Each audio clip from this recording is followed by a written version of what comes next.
Presley Lundquist is asking, do you believe there should be limits on women's roles in ministry today? Should they be pastors and teachers, etc.? Do you have a video on this? We don't have a video on it. I believe that the model we see in the scriptures doesn't necessarily include female pastors in the sense of spiritual authority over a church. Caveat, the Old Testament has some examples of women being in positions of leadership over other women, also as an actual judge over Israel. Yes. Which means men appointed her to that spot. Right. So something to keep in mind.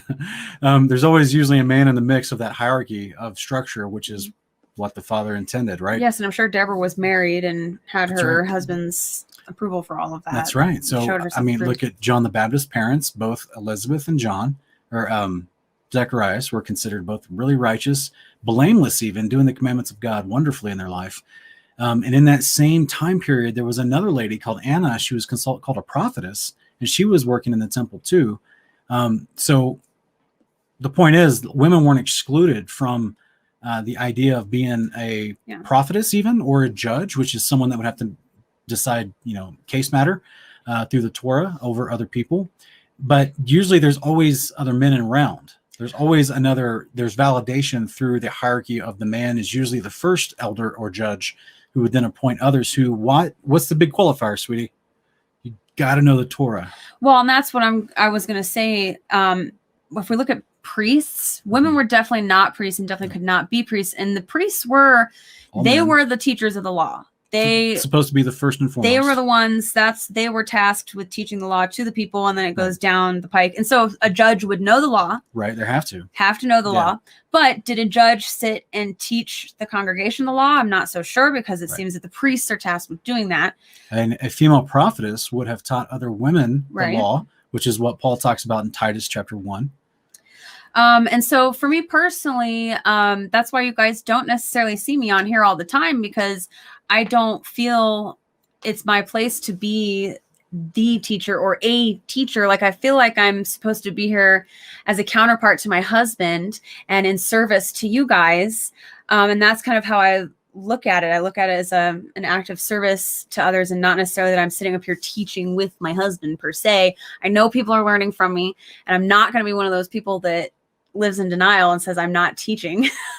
I mean, I'm obviously sitting here answering questions with my husband, but I have But what's the standard though? I have a standard just explain about. There's usually always a man around. Exactly. That has appointed the woman and has vetted her knowledge. Yeah. So guys, when my wife is talking, we've had all these all this stuff we talk about and we teach on, we've talked about privately.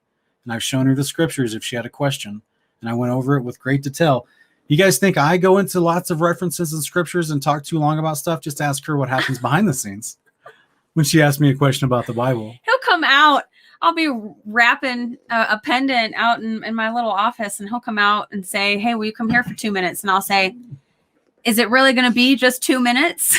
And it's never 2 minutes, guys. I'm telling you, it's 10 minutes minimum every time. I've got to make sure you understand what's going on, and I have to show you all the scriptures. Yeah, I just bring my jewelry in here with him and keep working on it while he's talking to me, show me all the stuff he's seen in the Word. But the good news is your comprehension has been exhibited, not just through what I've seen before I met you, but also as we've been married for 3 years. Yeah. And I've seen you exhibit that in interaction with other people. I've seen you exegete the Word very faithfully and very studiously and diligently. So as a result, I feel confident and comfortable with you being with me. Now, you guys remember when we did Kingdom Portions about 2 years ago? She didn't want to be live. And I'll be honest with you, I don't know if I was going to be comfortable with her being live 2 years ago, because she was still learning a lot. And I'm totally secure with him saying that, because I'm actually in agreement with him. I didn't know the Bible nearly as well as I do now, sitting with him on a live show, because I've learned so much from him. And I didn't want to say the wrong things and lead people in the wrong directions. And so I was You guys didn't want to see me scrambling to turn off the video. Very tolerant of him, saying, wait, we got to back up. I don't think there was there was quite a few reshoots that we have done. So we could probably have a whole series of our bloopers that we cut out. Where I would be filming, I'd stop and go, "You can't say that. Let's take a look at this again." But I was open to being corrected and taught, and you know, even if my pride and ego got in the way for a moment, I maybe got catty with him in response. No, you know, never, baby, never. That would never happen to me. No. But you know, I am of that mindset that I believe that's part of me submitting to my husband and his leadership and his teaching. If you guys, you know, think I'm proficient, if you agree with everything he said about his analysis of me, well, I can just tell you it's because I've been blessed to be living with this guy 24/7 for 3 years now. So I just get to pretty much learn the Bible all the time. I can't help it. I'm sorry. Every hour of the day and night. So that's our stance. I take issue.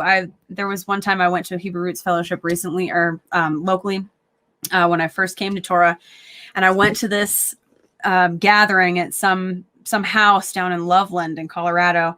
And I come in and it's a lady leading the whole congregation, and a man gets up to introduce the lady, and the man talked about her being our spiritual authority and how we should submit to her.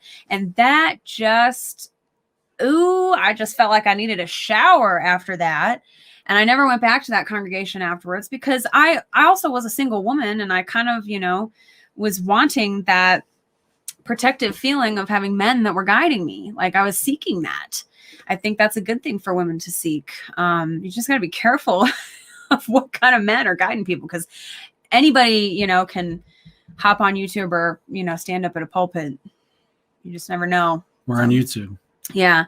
So I like my position where I'm at. I get to just come on and do my cameos with my hubby as I feel led.